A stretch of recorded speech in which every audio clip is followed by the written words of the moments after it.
Assalamualaikum warahmatullahi wabarakatuh. Salam sejahtera dan salam sehat untuk kita semua. Yang terhormat Ibu Hamidah Abdul Somad Elvin Nukmati, MPDI, selaku dosen perencanaan dan evaluasi program pendidikan, serta rekan-rekan sekalian yang berbahagia. Di sini kelompok 5 akan membahas dengan tema siklus perencanaan program pendidikan 2. Sebelum masuk ke materi inti, izinkan saya memperkenalkan dulu anggota kelompok. 1. Badiatus Sarifah. 2. Muhammad Malam Tahun Baru Dava Bimantara, yakni saya sendiri. Yang ketiga adalah Dia Nilakandi. Penganggaran program pendidikan. Dalam melakukan proses pendidikan, pasti diperlukan penganggaran terlebih dahulu dalam kegiatannya. Karena apa? Karena merupakan komponen utama dalam rancangan anggaran dalam perencanaan sebuah kegiatan di masa yang akan datang. Anggaran juga merupakan suatu rancangan yang tertulis dalam sebuah perusahaan agar setiap bagian perusahaan dapat mengetahui apa yang harus dilakukan untuk mencapai tujuan dan harapan perancang. Dalam anggaran, kegiatan-kegiatan yang akan dilaksanakan disertai dengan besarnya biaya atau dana yang akan digunakan. Sehingga terdapat dua hal yang perlu mendapat perhatian yang besar, yakni besarnya dana untuk membiayai kegiatan yang akan dilaksanakan dan kegiatan yang akan dilaksanakan. Dalam anggaran kita harus mengerti terdapat dua sisi, yaitu sisi pemasukan atau penerimaan dana dari beberapa pihak dan sisi pengeluaran, yaitu tentang alokasi pengeluaran biaya untuk keberlangsungan kegiatan dalam data. Anggaran sendiri mempunyai fungsi, yaitu menjadi alat bantu bagi manajemen dalam mengarahkan suatu lembaga, menempatkan organisasi dalam posisi yang kuat dan lemah. Anggaran merupakan alat manajemen dalam mencapai tujuan. Jadi, anggaran bukan tujuan dan tidak dapat menggantikan manajemen. Dalam penyusunan anggaran, perlu diperhatikan beberapa faktor. Di antaranya 1. Pengetahuan tentang tujuan dan kebijakan umum perusahaan. 2. Data masa lalu. Dan ketiga, kemungkinan perkembangan kondisi ekonomi. Anggaran pendidikan. Anggaran pendidikan sendiri memiliki beberapa macam bentuk. Di antaranya anggaran butir per butir, line item budget. Artinya adalah pengeluaran dihitung berdasarkan setiap kategori, seperti gaji, upah, honor karyawan, sarana prasarana dalam pendidikan. Yang kedua, anggaran program atau program budget system. Artinya adalah penganggaran ini dihitung berdasarkan nomor yang akan dibeli dan biaya dihitung berdasarkan jenis programnya. Yang ketiga adalah anggaran berdasarkan hasil atau hasil performance budget. Artinya adalah ditekankan pada keterperincian dari suatu alokasi anggaran dan dipergunakan untuk menghitung masukan dana dan tenaga yang akan dipergunakan untuk mencapai suatu program. Yang keempat atau yang terakhir adalah sistem perencanaan penyusunan program dan penganggaran atau planning programming budgeting system. Artinya adalah di perencanaan ini, tiap-tiap tujuan suatu program dinyatakan dengan jelas, baik jangka pendek maupun jangka panjangnya.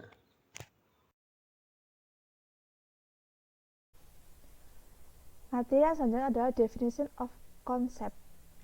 Penetapan sasaran satuan pendidikan dalam madrasah ini bertujuan untuk dijadikan pedoman dalam menyusun program dan kegiatan yang akan dilakukan dalam waktu tertentu guna merealisasikan alternatif pemecahan tantangan yang telah dirumuskan untuk sasaran pendidikan. Penetapan sasaran yang baik harus diperhatikan dalam 3 hal, yaitu 1. Realistis, yang artinya kita harus melihat apakah sasaran yang dibuat sesuai dari yang dijangkau di kehidupan sehari-hari atau tidak. Yang kedua, dapat diukur, artinya sasaran pendidikan itu apakah jangka waktu yang disediakan sudah tepat atau belum. Yang ketiga, spesifik, yang artinya sasaran pendidikan yang ingin kita capai harus tepat dan sasaran pendidikan yang ingin dijadikan harus jelas dan sesuai. Selanjutnya, rencana kegiatan program pendidikan. Untuk menghasilkan program pendidikan yang berkualitas, diperlukan sebuah persiapan atau rencana kegiatan yang baik dan tepat. Sebuah rencana pendidikan yang berkualitas harus menarik bagi siswa, karena perencanaan program pendidikan dapat menentukan efektivitas pada berbagai layanan yang disediakan. Hal itu dapat diberikan kontribusi yang besar. Ada 4 bagian perhatian untuk merencanakan program pendidikan. Yang pertama, berbagai kegiatan yang ditangani oleh sejumlah lembaga pendidikan, contohnya OSIS, Pramuka, PMR memiliki anggotanya sendiri-sendiri. Kedua, kebutuhan manusia terhadap lembaga pendidikan, yang artinya setiap lembaga pendidikan pasti memerlukan manusia. Yang ketiga, fasilitas yang relevan dengan proses dan teknik. Fasilitas yang harus diberikan dalam program pendidikan adalah yang baik. Yang keempat, manajemen gedung serta kelengkapan sekolah, yang artinya setiap lembaga pendidikan diharuskan memiliki kelengkapan dalam setiap kegiatan pembelajaran. Perincian rencana program pendidikan. Perincian rencana mempunyai posisi yang penting dalam sebuah organisasi, lembaga, dan kumpulan pendidikan lainnya. Tanpa adanya perincian rencana, maka jalan program tersebut tidak jelas arah dan tujuannya. Oleh karena itu, perincian sangat penting untuk program pendidikan. Melalui perencanaan pekerjaan masa depan dapat diprediksi dan bahkan kemungkinan hasil dapat diprediksi. Oleh karena itu, tidak mungkin bentuk perencanaan tanpa memikirkan yang matang, komprehensif, dan rasional. Untuk itu, perhatian terhadap langkah-langkah perencanaan yang segala yang berkaitan dengan perencanaan. Oleh karena itu, untuk menghindari kegagalan dalam mengembangkan rencana yang dirinci, harus mematuhi setiap step by step yang telah kita rancang terlebih dahulu. Implementasi rencana program pendidikan. Tahap implementasi perencanaan program pendidikan bertujuan untuk mewujudkan tujuan yang telah ditetapkan sebelumnya. Keberhasilan tahap ini sangat ditentukan oleh kualitas sumber daya manusia, iklim, atau pola kerjasama antar unsur dalam satuan pendidikan sebagai suatu tim kerja, serta pengawasan dalam pengendalian kegiatan selama proses pelaksanaan atau implementasi program layanan pendidikan. Salah satu bentuk pelaksanaan dari perencanaan pendidikan di Indonesia adalah berkenaan dengan penerapan desentralisasi pendidikan, yaitu manajemen berbasis sekolah atau biasa disebut dengan MBS.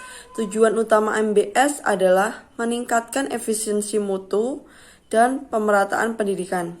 Contoh lain dari implementasi program pendidikan ialah dengan menerapkan manajemen sekolah atau madrasah, pembelajaran yang aktif, efektif, efisien, dan menyenangkan. Penilaian atas rencana program pendidikan. Penilaian atas rencana dapat dikatakan sebagai kegiatan akhir dari proses program perencanaan pendidikan sebelum dilakukan perevisian.